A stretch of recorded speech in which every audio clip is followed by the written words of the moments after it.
Marissa Clay was a 33-year-old interior designer living in Austin, Texas. She had built a good name for herself through years of hard work, designing everything from modern condos to stylish office spaces. She was focused, independent, and known for her eye for detail.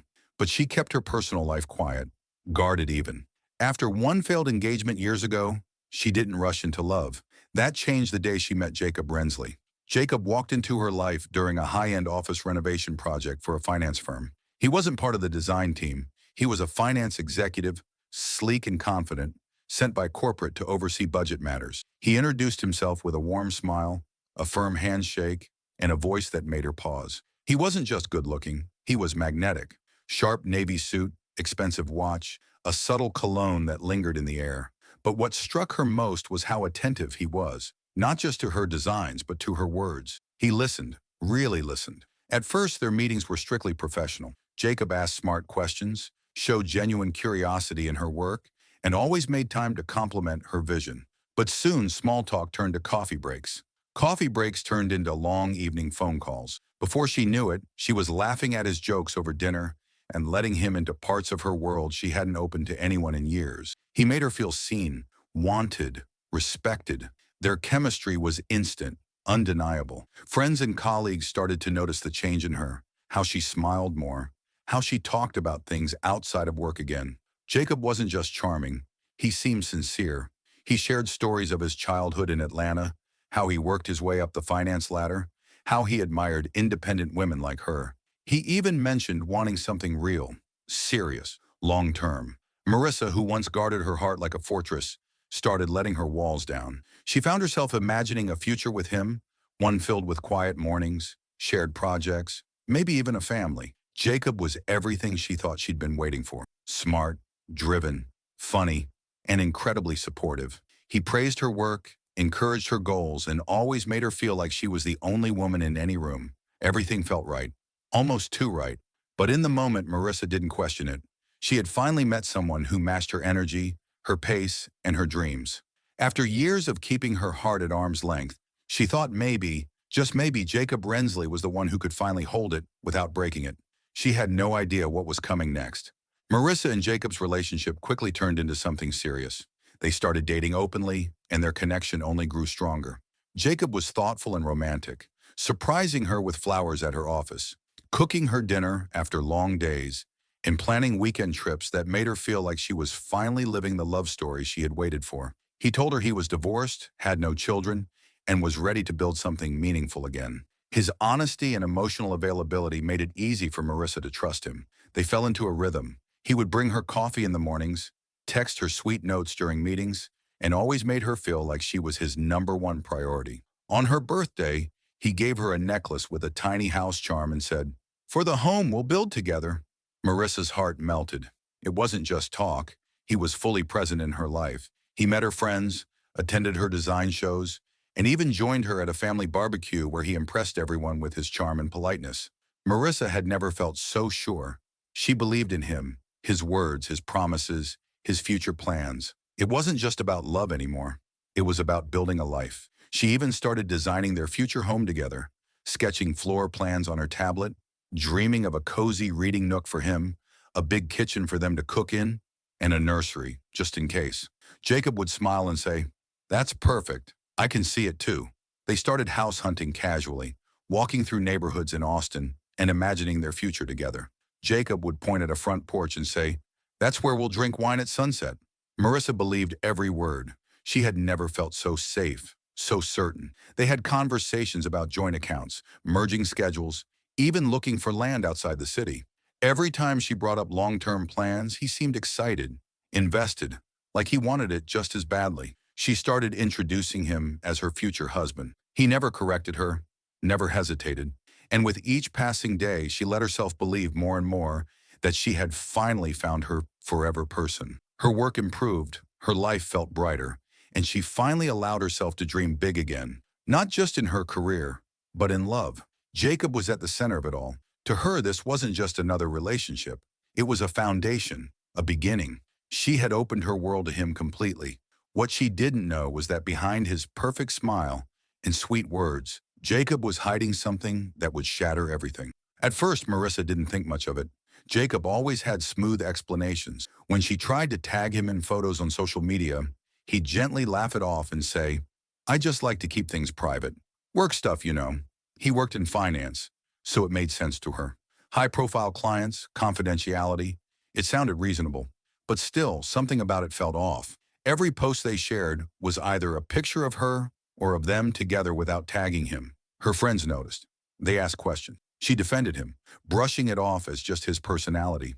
Then came the weekends. No matter how much she tried to plan getaways or just simple staycations, Jacob always had an excuse. He'd say he had to fly out for work, or he had last-minute meetings, or sometimes he'd blame his health, headaches, fatigue, needing rest. Marissa missed him most on weekends, when couples were supposed to relax together, watch movies, sleep in, go for brunch. Instead, she often found herself alone, waiting for his text updates. He always promised to make it up to her, and when he was around, he made her feel so loved that it almost made her forget how often he wasn't. She started asking more questions, gently at first. "Can I come over tonight?" His answer was always a careful no. He said his place was a mess, or he was doing renovations, or that he had people over and didn't want her to feel uncomfortable. He always gave just enough of a reason to seem believable, but never invited her to see where he lived. After over a year together, she had still never stepped foot inside his home. That should have been a red flag, a big one, but she was already in too deep. She tried to surprise him once. She drove by his apartment on a Sunday evening, just hoping to leave a little gift on his doorstep, a framed sketch of the house they dreamed of building. But he wasn't there, or maybe he was and didn't answer. Either way, his reaction later was tense. He told her he valued boundaries and felt like she didn't trust him. He turned it around, made her feel guilty, and she ended up apologizing. She wanted to believe him so badly that she ignored the uneasy feeling in her chest. Marissa's friends started to worry.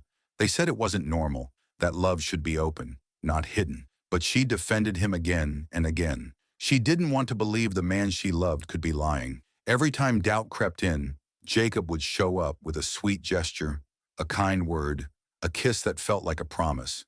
She told herself that maybe love just looked different for everyone. What she didn't know was that Jacob's secrets were darker than she could imagine, and soon the truth would hit her like a storm. One quiet evening, Marissa was curled up on her couch, sipping tea and sketching out more design ideas for the home she thought she and Jacob would one day build together. Her phone buzzed with an unknown number. She almost ignored it, but something made her pick up. "Hello," she answered casually. There was a pause on the other end, followed by a calm but heavy voice. "Hi, this is Tasha Rensley. I'm Jacob's wife. You might want to sit down." Marissa froze. Her heart started racing. She gripped the phone tighter, her breath caught in her throat. "His what?" she asked, voice shaking. "I'm his wife," Tasha repeated, steady and cold. "And I know who you are. I've known for a while."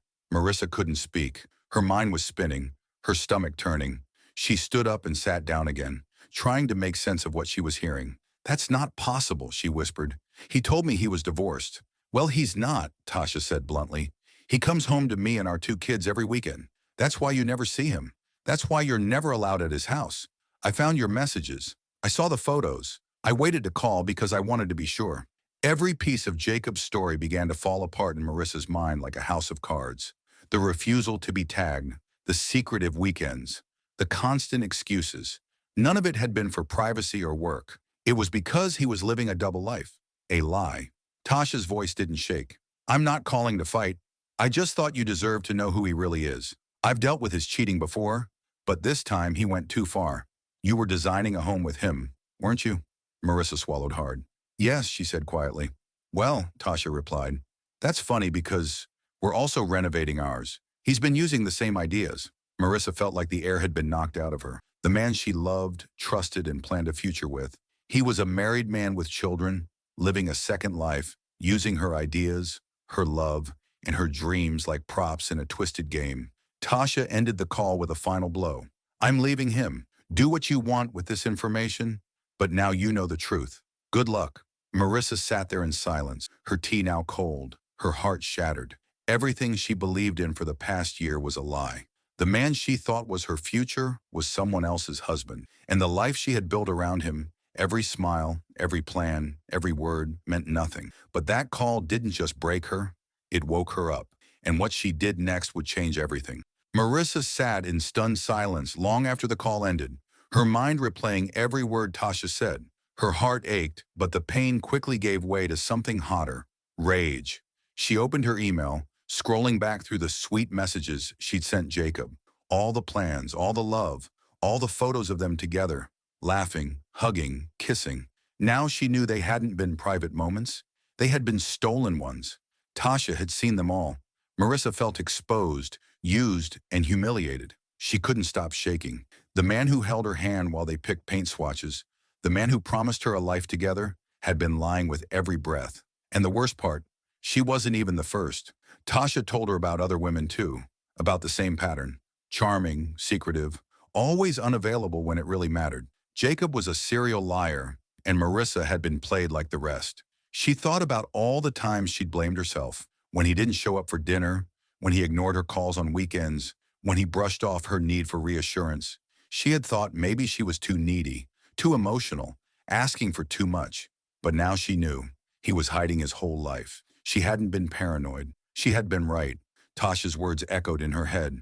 I've dealt with his cheating before. That hit Marissa the hardest. It meant this wasn't just about her. Jacob had left a trail of broken hearts, and he had never stopped. He lied to his wife. He lied to her. Probably to others too. She wasn't special to him, just another chapter in his long book of betrayal.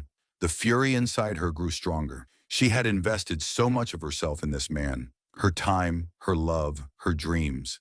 She had put her heart in his hands, and he crushed it without hesitation. But she wasn't going to cry on the floor anymore. She was done being the fool. She wouldn't let him get away with this. Marissa started printing out the emails, screenshots of messages, pictures, every piece of proof she had. She organized them into a folder, each one a reminder of how deep the lie went. She wasn't sure yet what she would do with it, but she knew this. Jacob Rensley had messed with the wrong woman. She looked at herself in the mirror, eyes red, jaw tight, and for the first time in weeks, she saw something different. Not heartbreak, not shame, but power. A storm was rising in her, one he didn't see coming. Jacob had lied to the wrong woman, and Marissa Clay was done playing nice. Marissa wasn't sure what to expect when she agreed to meet Tasha in person. She chose a quiet cafe downtown, heart pounding as she waited. Then she saw her, Tasha, calm and poised, but with tired eyes that had clearly seen enough. They sat across from each other, both women holding pieces of the same puzzle, finally about to put it all together. There was no shouting, no drama, just two women betrayed by the same man, realizing they had more in common than pain. Marissa apologized first. Tasha shook her head. You didn't know, she said. I was mad at you, but then I realized you were lied to just like I was. They began sharing everything: dates, details, messages, patterns. Jacob had used the same lines, same excuses, even the same restaurants. He had mirrored his lies in both their lives with frightening precision. Tasha pulled out a folder, copies of credit card statements, receipts, phone records. Marissa added her emails, screenshots, even voice notes. Piece by piece, they built a timeline of Jacob's deception. It was worse than either of them imagined. They realized they weren't his first victims, maybe not even his last. How many women do you think he's done this to? Marissa asked. Tasha's silence said it all. That's when they knew. This wasn't just about heartbreak anymore. This was about justice, exposure, making sure no one else ever fell into his trap again. Tasha suggested they go public. People need to know what kind of man he is, she said. Marissa nodded. Let's ruin his comfort zone. They planned it all carefully. No screaming in public, no emotional scenes, just facts. Cold, undeniable facts. They created a shared folder with all the evidence: names, pictures, dates. Tasha contacted a lawyer just in case. Marissa crafted a social media post that would shake everything. They didn't stop there. Tasha filed for divorce officially, citing infidelity with documented proof. Marissa sent copies of their evidence to Jacob's workplace. Knowing the finance firm he worked for had a strict ethics policy, the man who once thought he was untouchable was about to be cornered from every side. Throughout it all, the women supported each other. They didn't bond over hatred. They bonded over clarity, over survival, over rising from something meant to destroy them. Two strangers brought together by one man's lies, now turning those lies into a weapon of truth. The night before they posted everything, they sat across from each other again, sipping coffee and smiling for the first time. He picked the wrong women, Marissa said. Tasha raised her cup. And now he's about to learn what it feels like to lose everything. Their plan was set. The truth was ready, and Jacob Rensley's web of lies was seconds away from collapsing. Marissa and Tasha knew they needed one final blow, something Jacob would never see coming. So they planned a fake engagement party, carefully crafted with all the little details Jacob loved. Classy venue, gold accents, champagne on ice. They made sure the invite looked real, and Tasha, still pretending to play the forgiving wife, sent it directly to Jacob.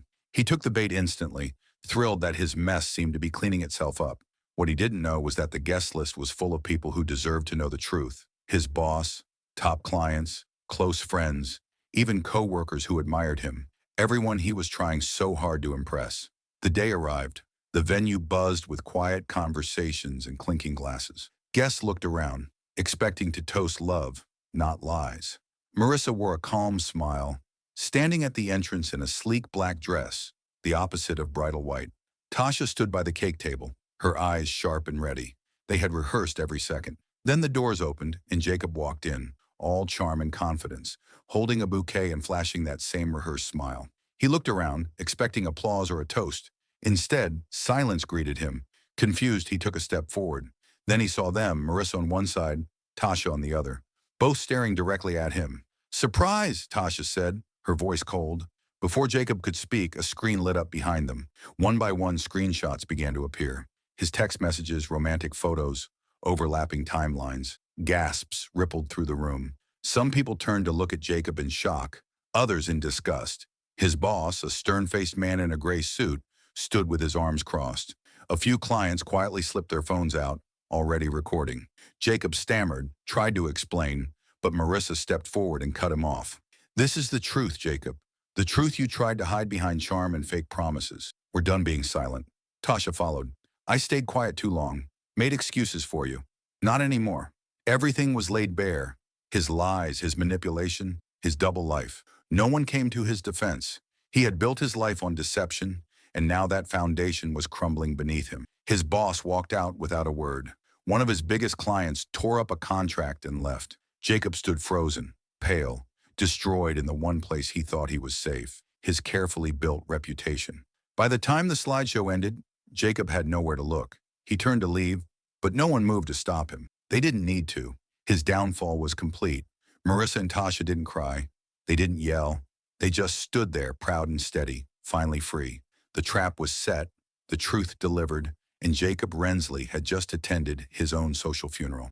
As Jacob stood frozen in the middle of the room, trying to understand what was happening, the lights dimmed and the projector flickered to life behind him. Tasha stepped forward, holding a small remote. Her voice didn't shake. "Everyone, please pay attention. This is the real Jacob Rensley." The screen lit up with the first image, Jacob at dinner with Marissa, smiling like the perfect boyfriend. Then another photo appeared, him at home with Tasha and their two kids, pretending to be the loyal family man. Back and forth the images went, each one telling a different story, each one unraveling the double life he had so carefully crafted. The room fell silent, the kind of silence that comes before a storm. Then came the texts, messages filled with sweet promises, copied and pasted between both women. He told Marissa he never wanted kids. He told Tasha he was working late. The slideshow continued with emails, hotel bookings, even receipts. The truth was loud and undeniable. Marissa stepped up next. Calm and direct, she faced the crowd. "For over a year, I believed I was building a future with this man. I even designed our dream home, but it was all a lie. I didn't know he was married.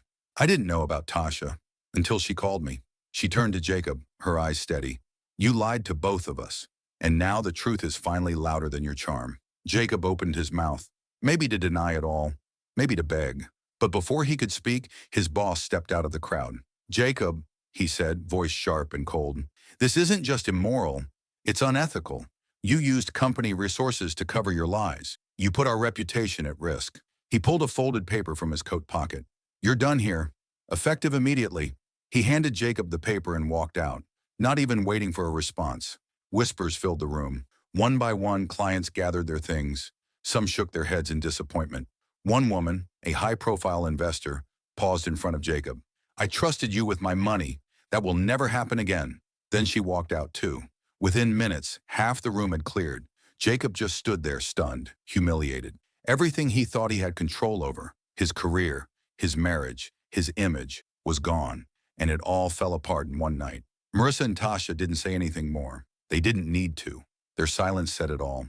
They had exposed the truth, and now the consequences were doing the rest. Jacob had played both of them for fools. But in the end, it was him who got fooled. By his own arrogance, by thinking the truth would never catch up. But it did. Loudly, publicly, and permanently. In the days after the party, Jacob's life collapsed. His boss had fired him. His clients had cut all ties. And now he was facing the harshest blow of all. Tasha filed for divorce without a second thought. She packed up the house, took the kids, and made sure he would never have access to her or them again. She wasn't angry anymore. She was done. Tasha had spent years building a life around a lie, and now she was taking back control, piece by piece. Marissa, on the other hand, was quiet for a while. She needed time. Time to understand how she let herself fall so deeply, how she ignored the signs, and how she believed everything Jacob said. But when the silence settled into strength, she opened her laptop and began to write. The words poured out like they had been waiting for permission. She didn't write it for sympathy. She wrote it for every woman who had ever been fooled by a man who knew how to lie with a straight face. She titled it, "I was the last to know until his wife called me," and she posted it on her blog without expecting much. But within hours, the post was shared thousands of times. Comments flooded in, stories from women who had lived through almost the same thing. They thanked her for her honesty, for not blaming herself, and for reminding them they weren't alone. Her story hit a nerve. Women from all walks of life shared it, reposted it, and even emailed her their own heartbreaks. She didn't just tell a story. She started a conversation. News outlets picked up the blog.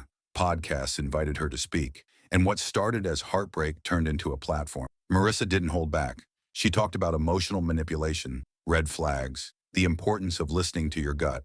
She used her voice not just to heal, but to help others heal too. Meanwhile, Tasha began her own new chapter. She opened a small consulting firm, one she had dreamed about for years but never felt brave enough to pursue while married.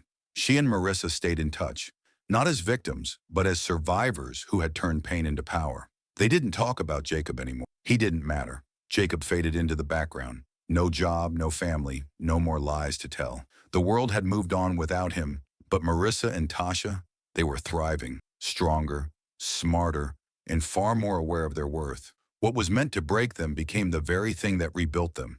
And Marissa's blog, it kept growing, because every time a woman read it and realized she deserved better, a little more healing happened. One story sparked thousands more, and that was the real revenge. Not anger, not shouting, but turning pain into something no one could ignore.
So but love me her fat. Her the listening distance of a shot.